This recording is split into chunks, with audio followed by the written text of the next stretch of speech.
I'm Alice Loxton, and I present documentaries over on History Hit TV. If you're passionate about all things royal history, sign up to History Hit TV. It's like Netflix, but just for history. You've got hours of ad-free documentaries about all aspects of the past. You can get a huge discount for History Hit TV. Make sure you check out the details in the video description and use the code REALROYALTY, all one word, when you sign up. Now, on with the show.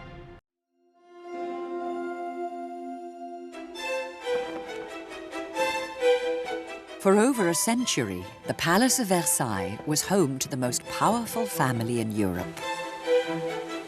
A place of artistic brilliance, lavish entertainment, passionate love affairs, and outrageous scandals. But while a lucky few danced, feasted, and flirted their days away, the state was on the brink of collapse. Outside these gilded gates, millions of ordinary people were taxed to the hilt, while rich nobles paid virtually nothing.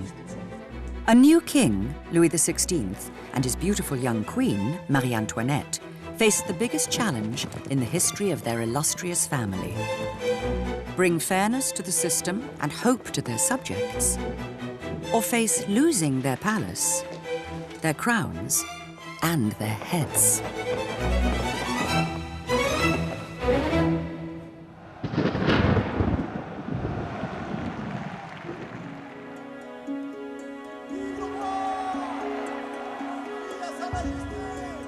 In 1775, Versailles celebrated the coronation of a new king and queen.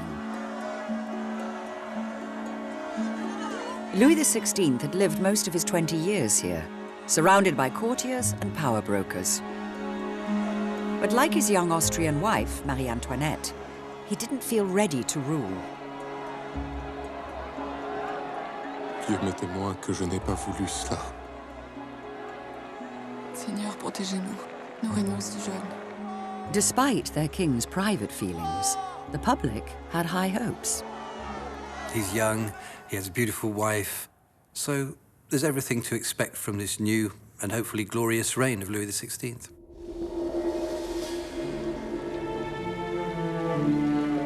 Louis XVI wants to rule in the grand manner. He wants to be an absolute monarch. He wants to live up to the style of Louis the Great, Louis XIV.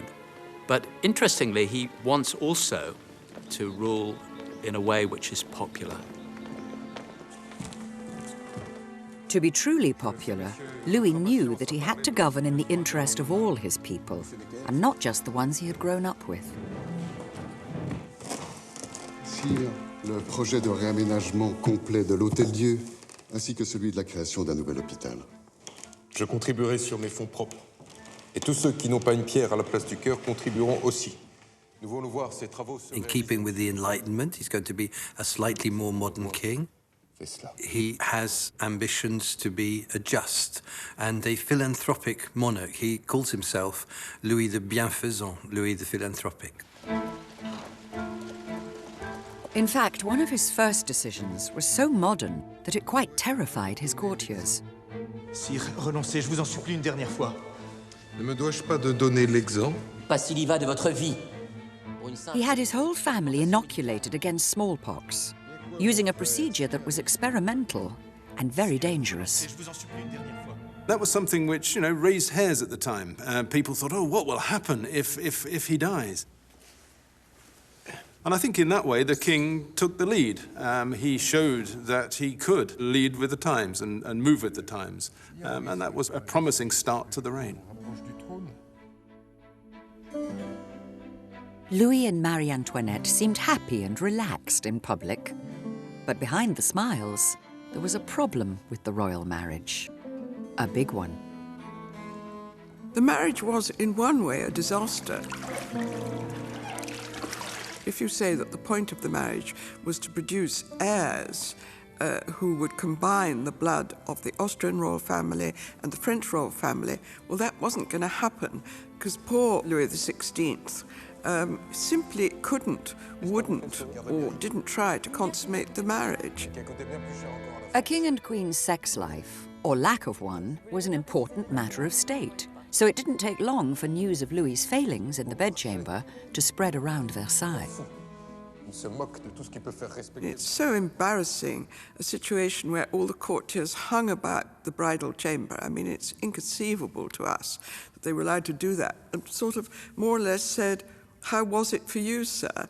And nothing happened, and he didn't consummate it for a long time. Precisely what was going on behind the bedroom door mystified the courtiers and divides historians to this day. For the first 7 years of the marriage, there is clearly a sexual problem. And certainly that either the couple do not have sex, or they don't have sufficient sex, or they're not sufficiently instructed in sexual matters to actually produce pregnancies and children.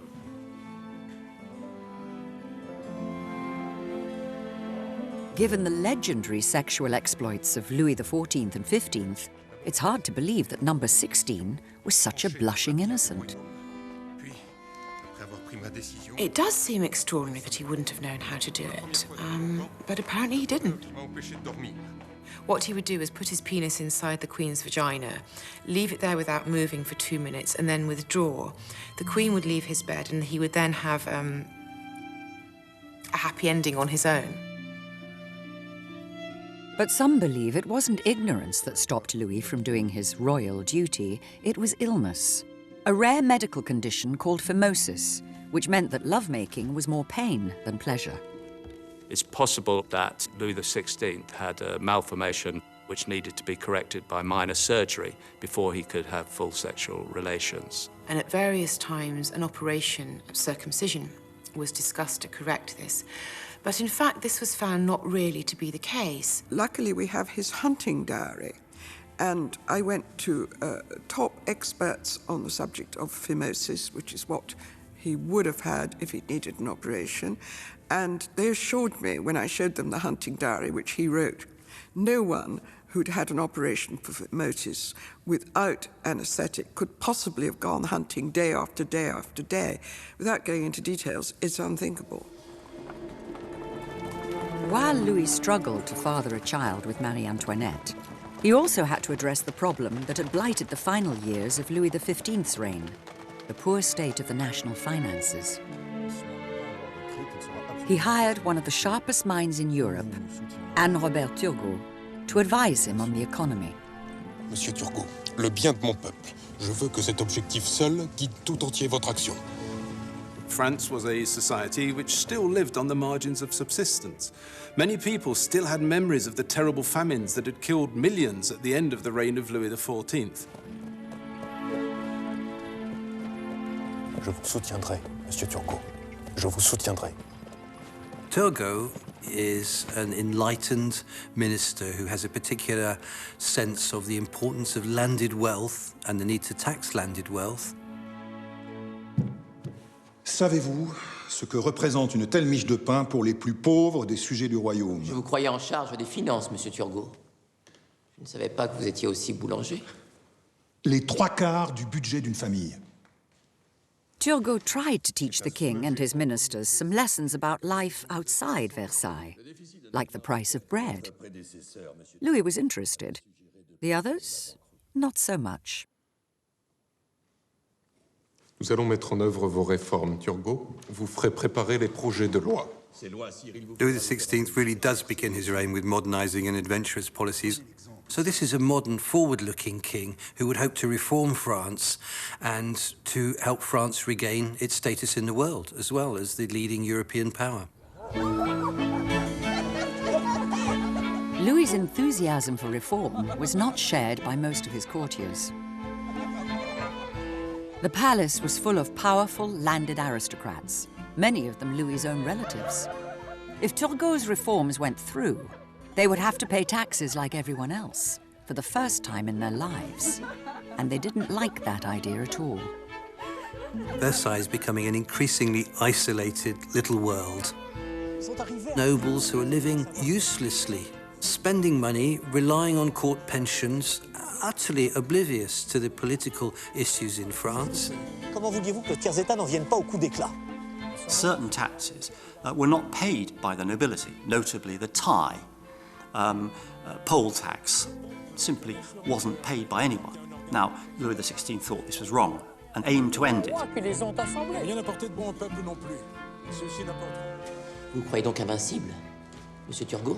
Ce n'est pas tout, sire. But Turgot's reforms had to be accepted by France's highest law court, the Parlement.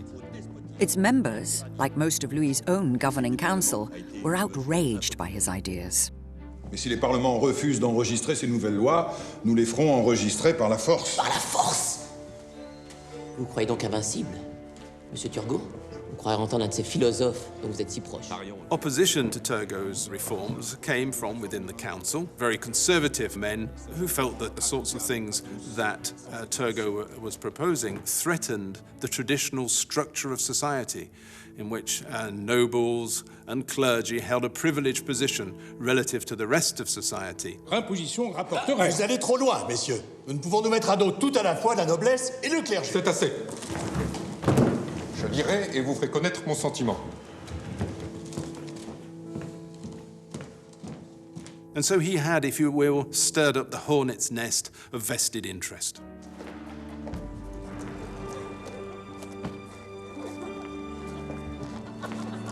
Queen Marie Antoinette loved to dance and gamble in the most fashionable Parisian salons, where she heard all the gossip against Turgot. Votre nuit fut-elle bonne? La fête était magnifique, oui. Je meurs de sommeil, il me tarde de me coucher.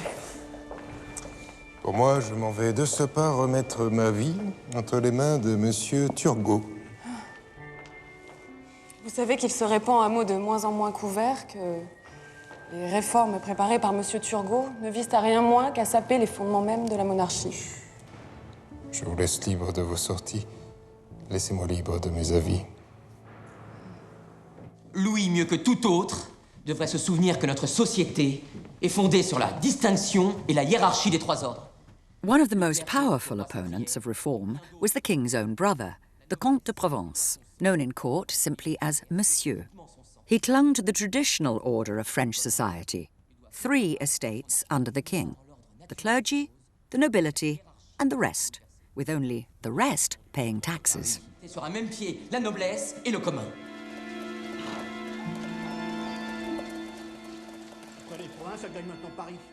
The gossip in Paris, combined with the strong vocal opposition inside Versailles, began to undermine Louis's faith in Turgot and reform. Louis XVI must not have known which way to turn because the economists are divided, and fundamentally the issue is the French state and whether it will survive. Very momentous decisions for a young man to take. Diable d'homme de Turgot. Ne prend-il donc jamais une minute de repos? He looked initially as if he was going to stand firm. However, his confidence was undermined. Louis XVI lacked the willingness to support him to the bitter end. Est-ce qu'il ne va quand même pas un peu trop vite?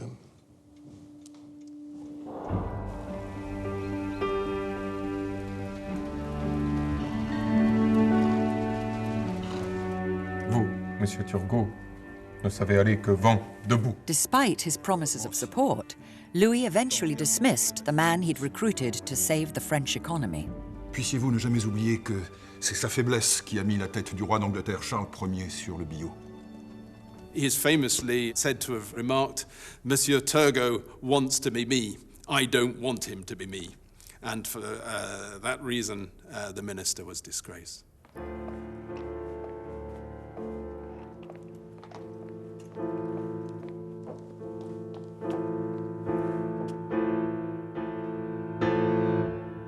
Je me garderai bien de le faire, mais le public, lui, vous demandera de vous expliquer.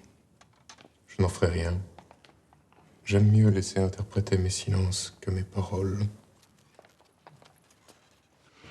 His treatment of Turgot made Louis look weak and indecisive, labels that would stick.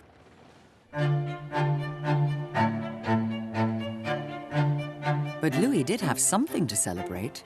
After 8 years of marriage, he and Marie Antoinette finally managed to start a family. First a daughter, and then an heir to the throne. The birth of her second child, the Dauphin, was enormously important. She'd produced a son. She'd fulfilled her duty, and that was tremendously important and bolstered her, and the king was extremely pleased. Huge celebrations. It was seen as a miracle. This little baby really was seen as a savior. He was the boy who was going to save France. The bells rang in Paris, the fountains flowed with wine, the Te Deum was sung. I mean, nothing was neglected.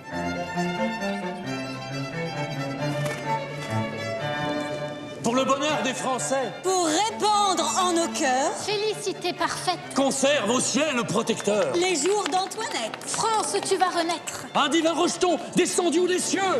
Que sur un triple autel en célébrant ce jour. Nos trois divinités bienveillantes. Les Bourbons, l'Autriche et l'amour.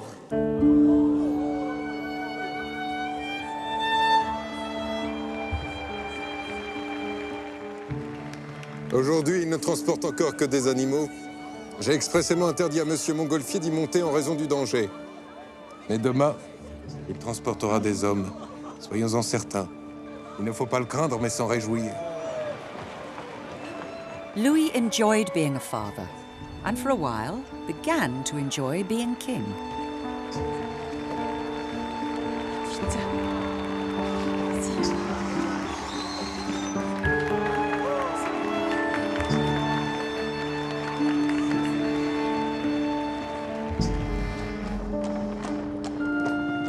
But the responsibilities of government weighed upon him every day, especially the urgent need to fill the national treasury. Louis's next attempt to do so arrived at Versailles in the shape of Jacques Necker, one of the wealthiest men in Europe. Necker is an enormously rich Genevan banker. States like France's, which is having financial problems, finds it terrifically advantageous because it means that he places his personal credit to the benefit of the state. He's seen initially as a sort of miracle man because by establishing confidence, financial confidence, the state can boom.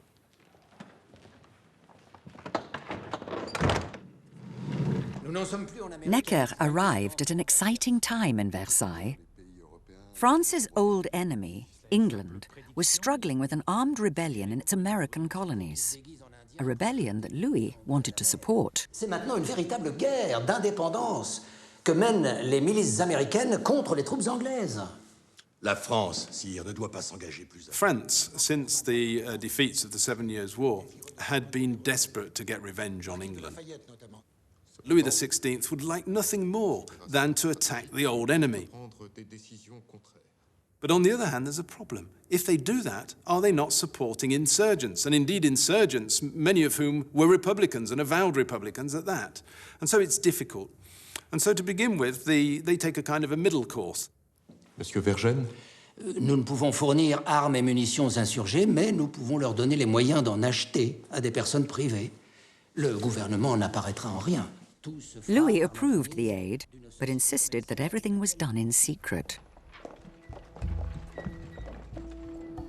Using a certain amount of covert skullduggery, weapons and arms are sent off to help the Americans fight off the British attempt to reconquer the rebellious colonies.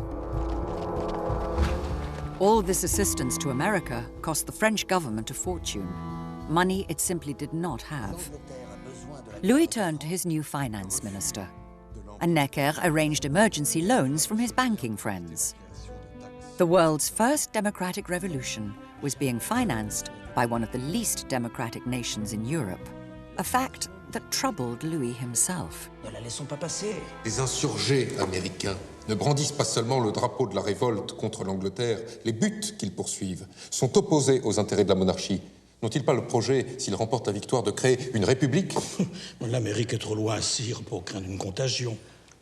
Les idées aussi voyagent. Pour ce qui est de déclarer la guerre à l'Angleterre, je ne peux m'y résoudre. Mais nous devons nous préparer à une guerre défensive. Nous devons rénover et accroître notre flotte. Pour l'argent nécessaire, Ce sera donc l'emprunt, Monsieur Necker.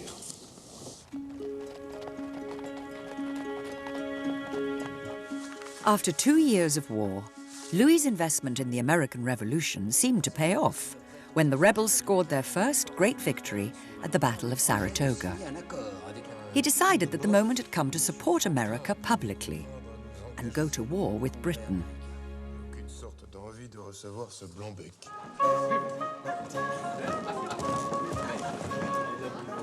Non, je n'hésite pas à le He threw a huge party at Versailles to welcome one of the men who drafted America's Declaration of Independence, Benjamin Franklin. Les Anglais. Louis and the nobles of Versailles didn't care that Franklin was a Democrat who did not believe in the rule of kings and princes. What appealed to them was the chance to do down a country they hated so much that they wore its image on their backsides. The courtiers at Versailles loved Franklin because he was a Sude like they were. They dressed up as shepherdesses, he dressed up as a fur trapper. Même si aujourd'hui nous vivons dans la nuit, nous avons allumé assez de bougies pour danser en attendant des jours nouveaux. When Benjamin Franklin arrived in France, he was an absolute celebrity. There was a real sort of frenzy, really, a Franklin mania almost, as everybody wants to be seen with the great man. Au ciel, il a arraché l'éclair et au tyran le sceptre. The war may have been successful, but it was costing more every year that it dragged on. Finance Minister Necker had already borrowed up to the hilt and was now struggling to get a grip on royal spending. Il faut, sire, réduire encore et encore le train de la maison du roi. C'est le prix si nous voulons imposer des économies à l'ensemble de vos courtisans. War is increasingly expensive, and the French political system is not set up to impose taxes on the people who are best able to pay them. So the fundamental problem of the French state is how do you tax the rich? Le seul moyen pour restaurer les finances publiques serait de rendre l'impôt obligatoire pour tous, mais vraiment pour tous. Et à ce moment-là, nous aurions le clergé et la noblesse contre nous. Et le Parlement n'enregistrerait pas notre loi. Necker, after several years in government, had pretty much exhausted the possibility of borrowing. He was aware that it was necessary to raise taxes. Pensions, gratifications et autres. Necker published plans to get rid of the unnecessary but lucrative jobs enjoyed by the courtiers at Versailles. But even the suggestion of reining in the privileges of the nobles set off a familiar argument. Écoutez la suite. Toute exception, toute faveur devient tôt ou tard une injustice envers la société. Comment ce bourgeois protestant ose-t-il écrire de pareilles inepties? Louis promised to back Necker all the way, just as he had with Turgot. Je n'admettrai pas une nouvelle opposition comme au temps de M. Turgot. Ceux qui y trouveront à redire, je les casserai comme verre. Si nous laissons faire Necker, la gloire de Louis XIV cédera bientôt le pas à l'anarchie la plus extrême. Puisque notre ministre se gargarise de mots, nous allons lui retourner. Je ne suis décidément pas fait pour la colère, et encore moins pour la violence. Marie Antoinette encouraged her husband to be strong this time. But once again, he began to dither. Voilà que vous recommencez comme au départ de M. Turgot. Je ne me soucie que de vous, Louis. Puissiez-vous cette fois ne pas reculer. Louis XVI was not a decisive man by nature. He was a decent man. He was controlled more by his ministers than previous kings had been, but then he was facing a different situation. Despite his wife's advice, Louis decided that Necker had to go. The second attempt to confront the French nobility had ended just like the first one, in complete failure.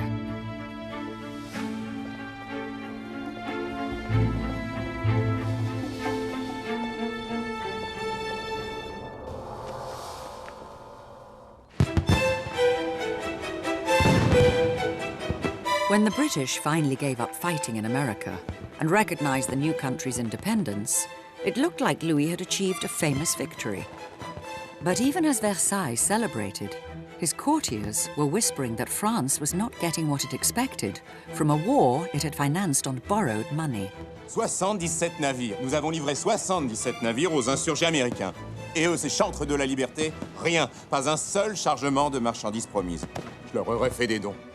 Louis had hoped for an economic boost from the war, but the Americans had other ideas. Ils leur auraient fait des dons. Ils ont fait savoir qu'ils n'ont aucune intention de rien rembourser. The Americans preferred to continue to trade with England, so France actually ended up spending an awful lot of money on a war from which it got very little tangible benefit.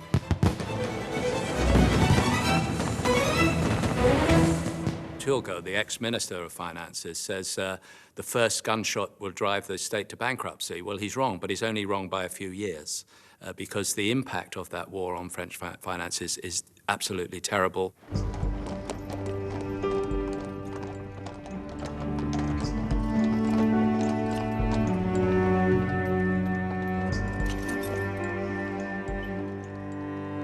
Necker's successor was Charles Alexandre de Calonne, who proposed a new idea. He told Louis that to boost the French economy, he should spend even more. Vous voulez faire des dépenses quand ce sont des économies que mes peuples attendent. L'argent est là, sire. Dans le secret des coffres et des tiroirs. Il faut le faire sortir, mais l'abeille ne fait pas son miel avec du vinaigre. Il faut restaurer la confiance du public. C'est seulement quand les financiers et les épargnants auront le sentiment que l'argent coule à flot qu'ils seront prêts à nous confier le leur. Nous devons faire comme si l'argent ne manquait pas. Et c'est à vous... Calonne's financial policies aggravate the very serious problems, financial problems of the state to breaking point.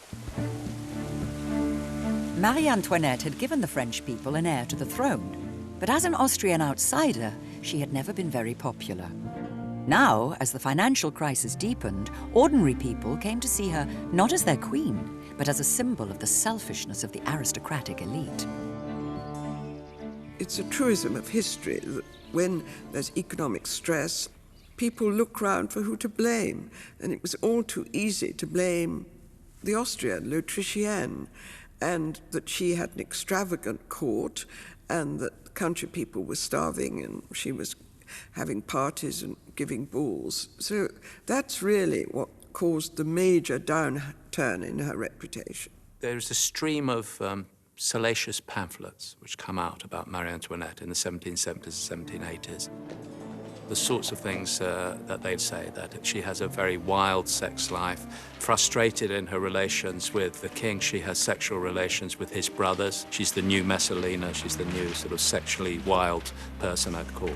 And this is dragging the monarchy down. Pour moi, je me suis habituée à tout. On m'a prêté des amants, on me prête désormais des maîtresses. Cela me serait indifférent si l'on ne cherchait ainsi à vous atteindre à travers moi. One of the innuendos was that Marie Antoinette had an affair with Cardinal de Rohan, who was the court almoner, and he then passed venereal disease on to every woman in the court. That is the sort of thing that went around. It was very gross. The grosser the better.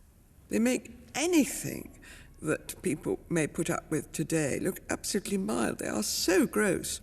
They are really lewd, with detail and illustrations.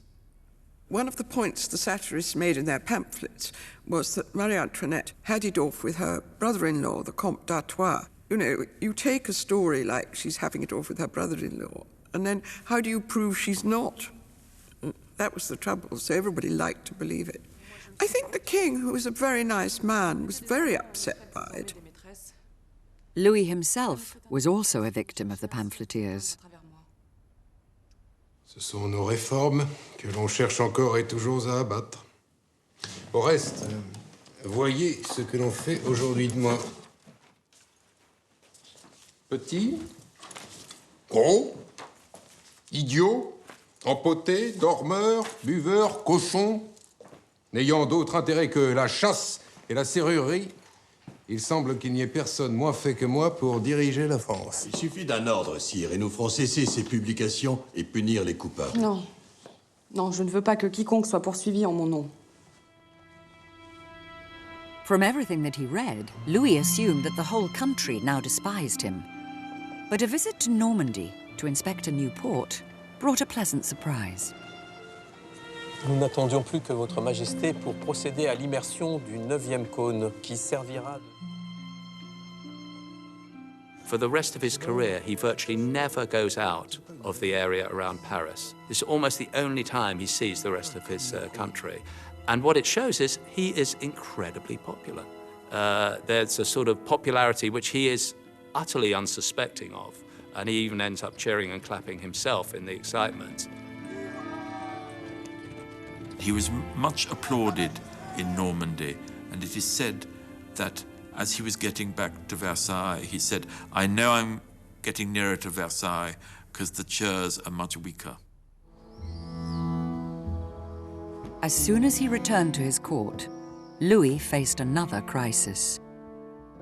Finance Minister Calonne decided that his spend, spend, spend formula had been wrong after all. Now he called for cuts and new taxes for the nobility, the same advice that his ill-fated predecessors had given. And sure enough, the nobles organized themselves to resist taxation all over again.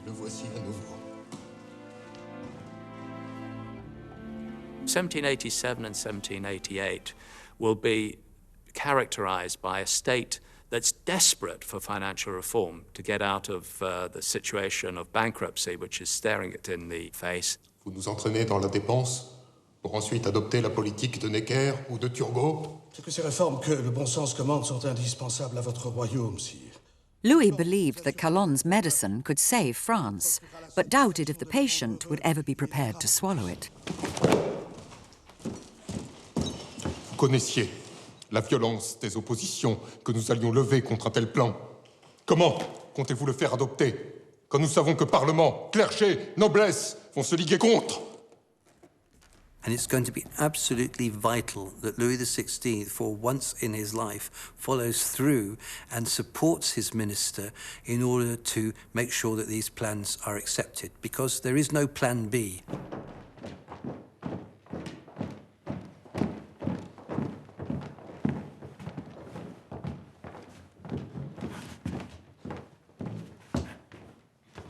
Messieurs, l'opposition réitérée des parlements à tous nos projets de réforme m'a déterminé à suivre les conseils de M. Calonne.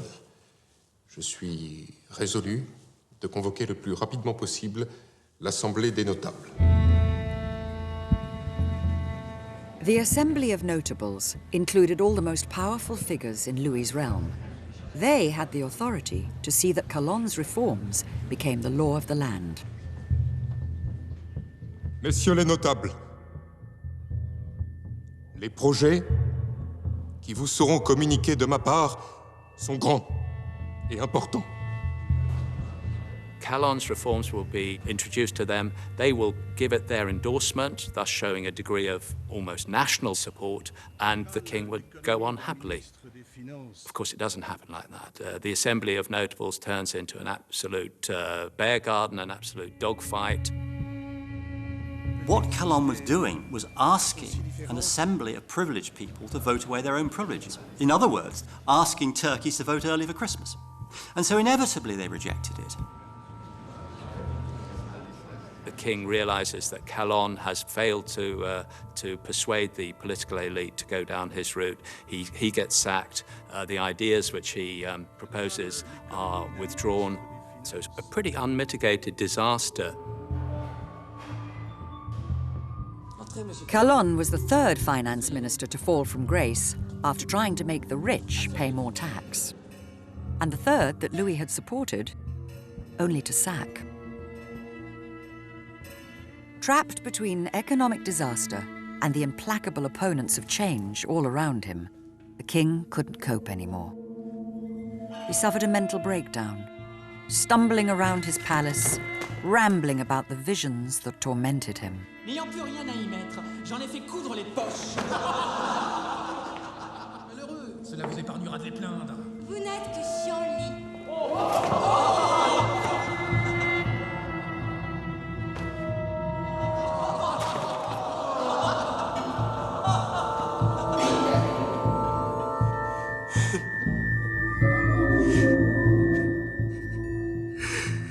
Just as his grandfather, Louis XV, was subject to melancholia and depression, Louis XVI seems to enter into a period of really quite deep depression. Puisque c'est comme ça. The failure of the Assembly of Notables seems to have affected Louis XVI very badly. He's unable to manage the court and to manage the political situation in a way that he has to do as a king, because he is at the pinnacle of a system which is itself in crisis. Je vais faire connaître au public nos véritables intentions. In some respect, from this moment, he lost the control. This was a key moment where his ability to actually be a king and dominate the political agenda was put under question.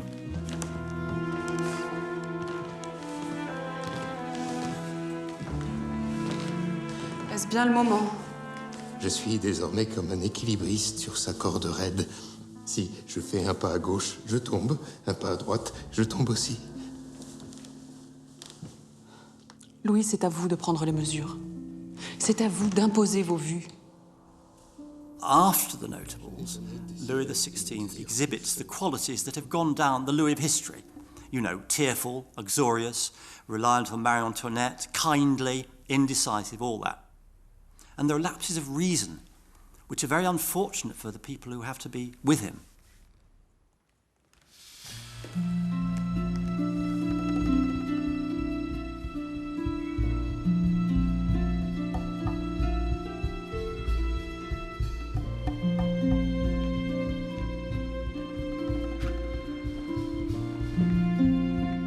Louis's mental state was hardly improved when somebody sneaked into his private chamber and left him an unwelcome gift: a portrait of the execution of England's king, Charles I.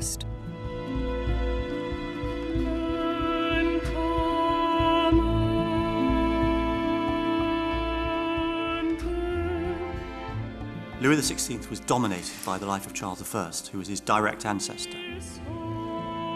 He knew bit by bit, line by line, what happened to Charles. And so people were able to scare him by moving a portrait of the king into his private apartments. But Louis, who had a very sort of mechanical kind of mind, he said, if I avoid the mistakes that Charles made, I won't be executed.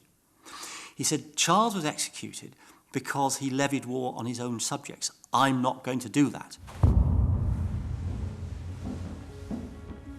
Louis recovered his composure and tried one last time to change the way his kingdom was taxed and governed. He called an unprecedented meeting of all three estates: the nobility, the clergy, and the third estate, who represented the mass of the common people. Messieurs, ce jour que mon cœur attendait depuis longtemps est enfin arrivé. In August 1788, the Treasury was bare. The government was forced to summon an Estates General. It really was a last throw of a dice. Despite their huge numerical superiority, the votes of the Third Estate only counted the same as those of the nobility and the clergy. You will always have a situation where the two votes of the so-called privileged orders, that is the nobility and the clergy, representing maybe less than 500,000 people, will always outweigh the wishes of the 27.5 million people of the Third Estate. So straight away, you've got a political deadlock as soon as the Estates General meet, and getting out of that deadlock will be what happens over the summer of 1789 that triggers the revolution. A difficult time grew even worse for Louis and Marie Antoinette, with the death of their eldest son. Misericordiam adiuvete Dominus gratia Spiritus Sancti. The death of the Dauphin, the young heir to the throne, is quite a big psychological shock, actually. The king is met by a tremendous amount of support from the nobility. Psychologically, it draws the king and his nobility closer together in a way. It was a crucial moment. Louis's sudden shift in sympathy back to the nobles meant that their enemies, the representatives of the Third Estate decided he was never going to help them. The king is increasingly finding it difficult to distance himself from his nobles and their interests. That's the world he moves in. Versailles is all about being surrounded by nobles. He's hardly ever met his own subjects out of that context. So he's swaying towards supporting the nobles, and Marie Antoinette certainly is swaying towards them. Vous souvenez-vous de ce que vous avez dit le jour où vous êtes devenu roi? Mon Dieu, je n'ai pas voulu cela. Et le jour où vous avez reçu la couronne? Mon Dieu, qu'elle est lourde.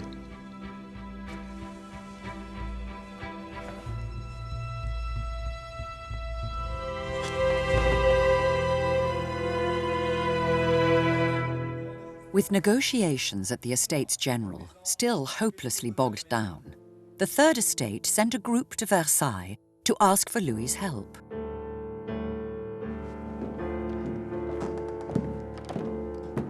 Sire, c'est Monsieur du Tiers-État souhaiterait vous voir. He refused to meet them.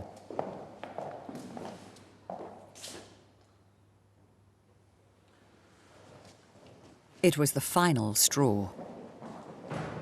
The Third Estate takes matters into its own hands and declares itself the National Assembly. And this is absolutely critical because it's the first time in modern European history that a representative body has claimed power in the state based on a democratic principle that it represents 80% of the French people. It was a genuinely radical, revolutionary moment because they were saying they were not going to disperse until France had been given a constitution.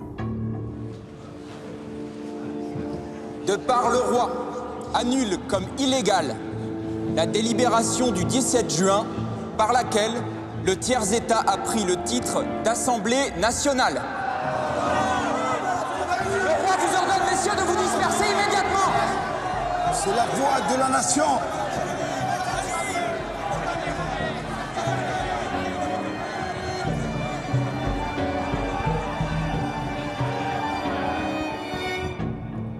Faced with the crumbling of the structure of the old Estates General, Louis XVI decided finally that he would resort to force. As a result, he began to call in troops and to assemble troops around Paris.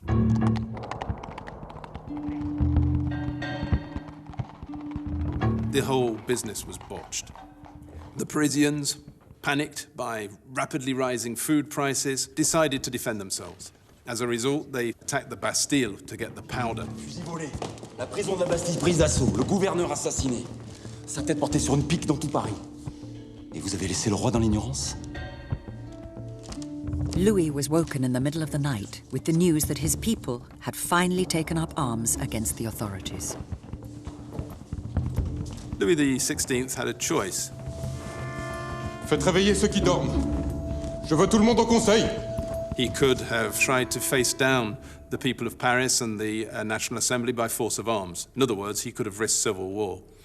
If there is one thing that is clear about Louis XVI, is that he refused to take that path. He would not fight or raise his standard against his own people. He knew his English history. He knew what had happened to Charles I. He had no intention of repeating it. Louis may not have wanted to go to war with his own people, but many of them now wanted to go to war with him. 3 months after the fall of the Bastille, a group of angry Parisians marched on Versailles itself. Et la foule est armée. On crie partout à mort l'Autrichienne et l'on se promet, pardonnez-moi, sire, de faire rôtir son cœur. The rioters vowed to kill the one person they blamed for all their troubles, the symbol of the hated rich, Marie Antoinette. There's no doubt that some elements of this crown had very bloodthirsty thoughts in their mind. Marie Antoinette has become a figure of absolute hatred for the population of Paris at this point.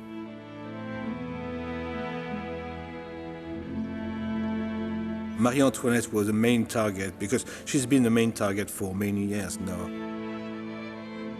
She was considered that the person really was giving poor advice to Louis XVI, who had been at the origin of fiscal crisis because of her lavish expenses.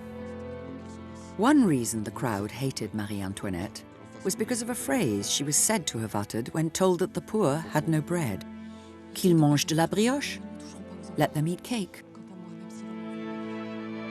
Marie Antoinette never said, let them eat cake, and she never could have said it.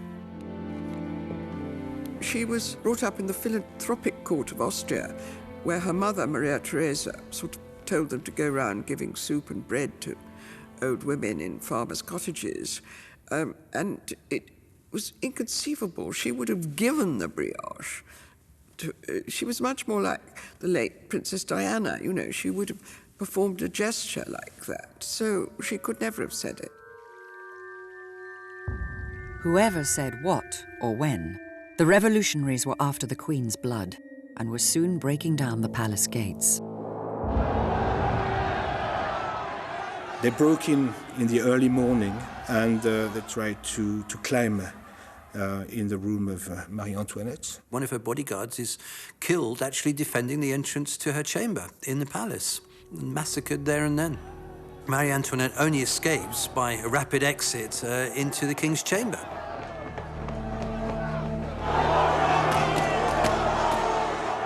It is a very, very dangerous moment for the royal family. There was no doubt they must have been terrified. And the king and the queen and their children go out onto the balcony to show themselves, in a sense, to show that they're prisoners and are not fleeing. Mes amis, j'irai à Paris avec ma femme et mes enfants. C'est à l'amour de mes bons et fidèles sujets que je confie ce que j'ai de plus précieux.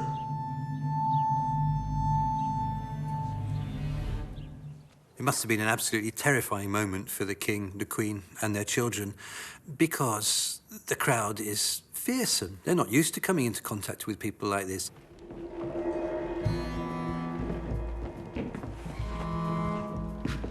The entire royal family surrendered itself to the revolutionary crowd and agreed to be taken as prisoners to Paris. None of them would ever see Versailles again.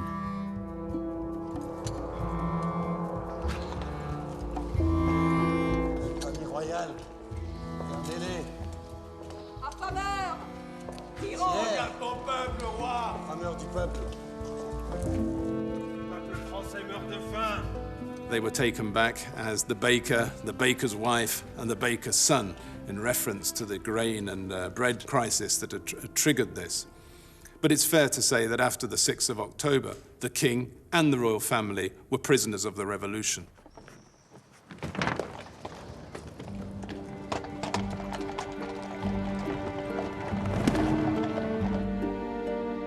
Louis had tried and failed to change his kingdom. Now he would pay the price. Both he and Marie Antoinette would die under the blade of the guillotine. For over 100 years, Versailles stood for the power and prestige of the Bourbon dynasty. But it also stood for a society that was fundamentally unfair and corrupt. Romantic, but royally debauched. Glittering, but grotesquely unequal. Magnificent, but profoundly immoral. A society whose time was up.